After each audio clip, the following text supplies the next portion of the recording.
In today's video, we're going to take a look at the 2014 Nissan GT-R Black Edition. If you guys saw in the previous video, we compared it to the Premium Edition, going over a lot of the differences between the two models. Today though, we're going to take a nice look inside and out, then take it on a test drive to see what this car has to offer.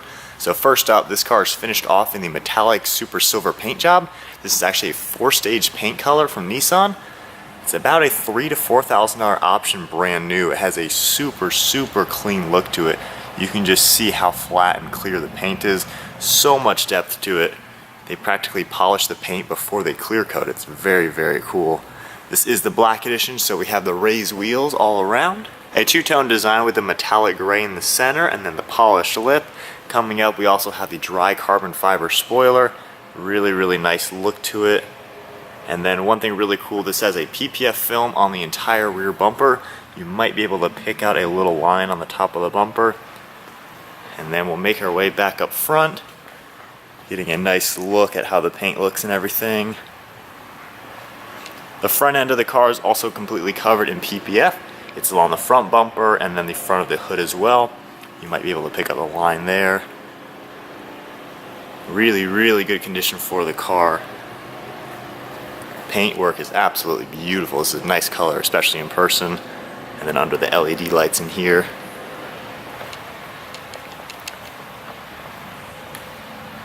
Another look at everything.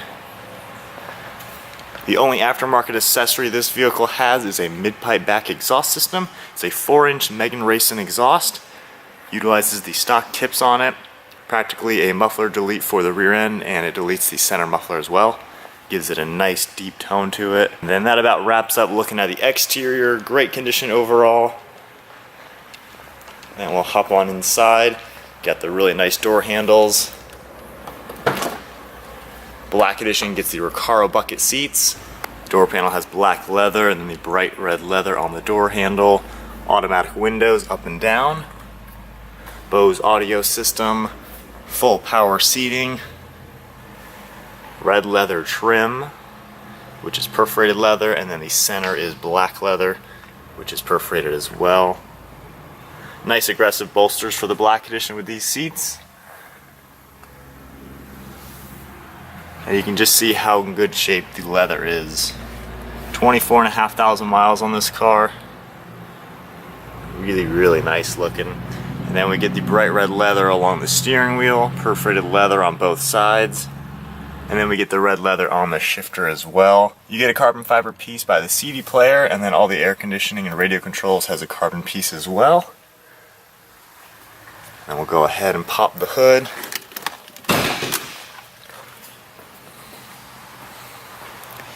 This has a twin turbocharged 3.8 liter V6 engine that cranks out 545 horsepower, can do 0 to 60 in 2.7 seconds, features launch control.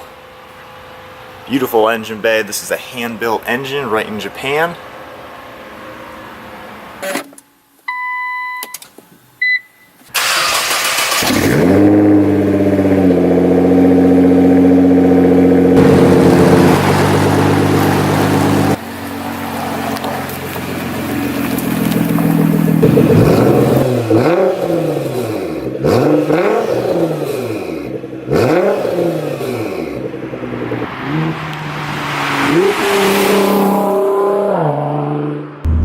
Now in the GT-R, taking it out for a spin to see what it has to offer. Already I have the suspension in the comfort mode. It just makes it tone down a little bit more. It absorbs the bumps very nicely. If you put it into normal mode, it gets a little bit stiffer, and then holding it up into the R mode, the suspension will be very stiff, very ideal for track use. And then if you look at the 3 toggles over here, the left one actually controls your transmission. So if I put this up into race mode, the transmission is actually going to shift a little bit quicker.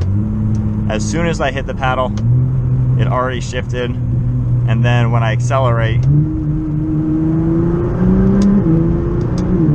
as soon as I let off the paddle, the car shifts as well.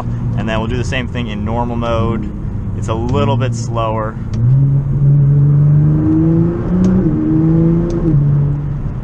And then if we put it down into save mode, that is something you probably aren't really gonna drive that much. The throttle response is very limited. So as I come out of this turn, we'll actually put it back into manual mode. We'll go to third gear and you can watch how the throttle is kind of delayed. So I'm accelerating.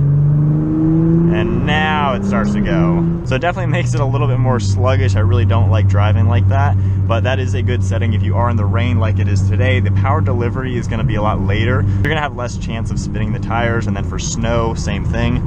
But a lot of times I like to have it in race mode for traction and transmission, and then comfort for suspension. That's a really good daily drivable setup. However, if you do have the transmission into race mode, I prefer to keep it into manual mode. When it's in automatic, it's just a little bit too aggressive. In automatic, if you hit the brakes, the car really downshifts. So sometimes you can just be slowing down for a stop or something, and the car will downshift 2 or 3 times. I'll go ahead and show you that. So putting it over into automatic mode, we're in 6th gear, and as I slow down for this turn, you'll watch it downshift pretty aggressively. So we're already into 2nd gear now. Normal driving, it's gonna stay in like 5th gear for a turn like that. So I like to stick it in manual mode, which you can actually activate manual by just hitting the paddle. And then for traction, having it in the R mode, it gives you a little bit more slip if you are doing performance driving. Normal traction, it does a pretty good job keeping the vehicle safe. It only limits it a little bit. So now we'll just keep everything in normal suspension in the comfort setting though. Driving the GT-R, it's got a lot of power, which is awesome to play with, but one of the best things about this car, it truly is the ultimate daily drivable supercar. When I have it in automatic mode, comfort mode, suspension, it's a pretty typical car. It's comfortable to sit in here. These Recaro seats are really nice to be in. The armrests on the door and the center console are at a good spot, so you can actually just drive the car. You have cruise control, of course, does a really good job staying on point. And it really is just a normal car. It has rear seats that you can actually fit full-size adults in. They're not too compromised. Visibility is really good, as you can see, and the trunk space is actually pretty big as well. And then probably the best thing about this car is that a few flips of these switches down here and putting it into manual completely changes the driving dynamics of the car. Traction and transmission into race mode, and then we'll go ahead and put suspension into race mode as well. In manual and everything, the car is so much tighter. The suspension, you can feel every single bump. It just feels extremely tight. The transmission now is super quick. You can downshift pretty much instantly. Most cars, if you hit the downshift paddle twice in a row as quick as you can, it's only going to shift once. So this car in race mode, it'll actually shift twice. And then this car, having just the exhaust system on it, gives it a really nice sound. The stock car doesn't have too much sound to it, which is kind of unfortunate, but this one now sounds really good. Do a small acceleration in 3rd gear. Has a nice beefy tone to it. It's a 4-inch exhaust, so it gives it a much more aggressive tone than the 3-inch exhaust systems do, but it sounds really good on it. All stainless steel, of course.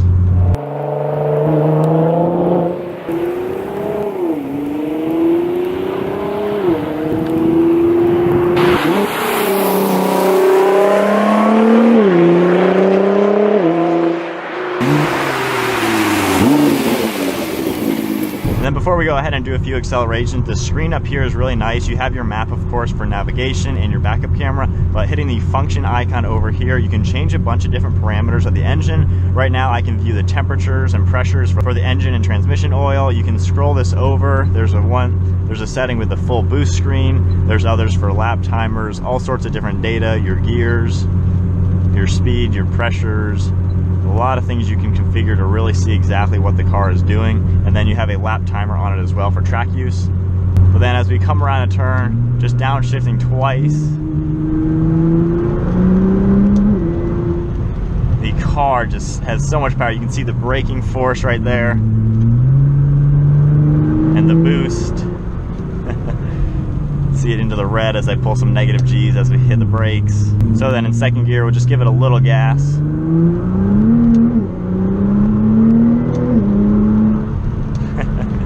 I mean, it takes off. It will spin a little bit, especially in the rain and with traction in the race mode setting. But then we'll do another thing to show you how the downshifts work. So just hitting it, as soon as I let off, it downshifted, and now from 5th we'll go to 3rd, and you'll see just how quick it is in race mode. Most cars are not going to downshift that quick, and then when you are on the gas, it upshifts extremely quick.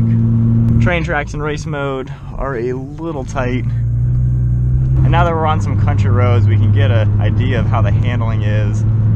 But these things are so flat around the turns, especially in race mode. Like I said earlier, the car completely changes from race mode to normal mode in it. but when you take the turns in the right gear, it's so flat. I mean, this is a car that obliterates supercars out on the track. And then just flicking some downshifts.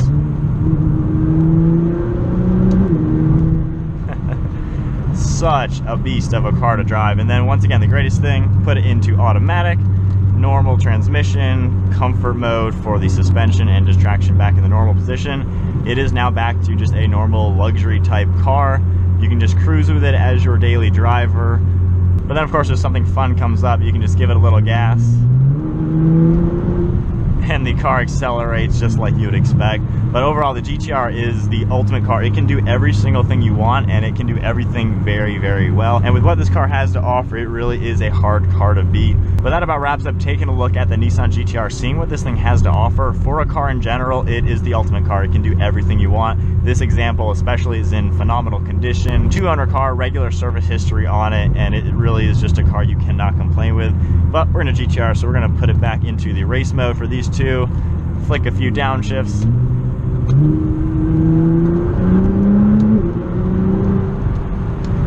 I mean, what a car. This thing is a beast to drive. But that is it for the Nissan GT-R Black Edition. Hope you all enjoyed taking a look at this supercar. It has a lot to offer. Definitely check out the information down in the description below. All the info on this car will be listed there. Give us a call or send us an email. This is the perfect supercar for pretty much anything you can throw its way.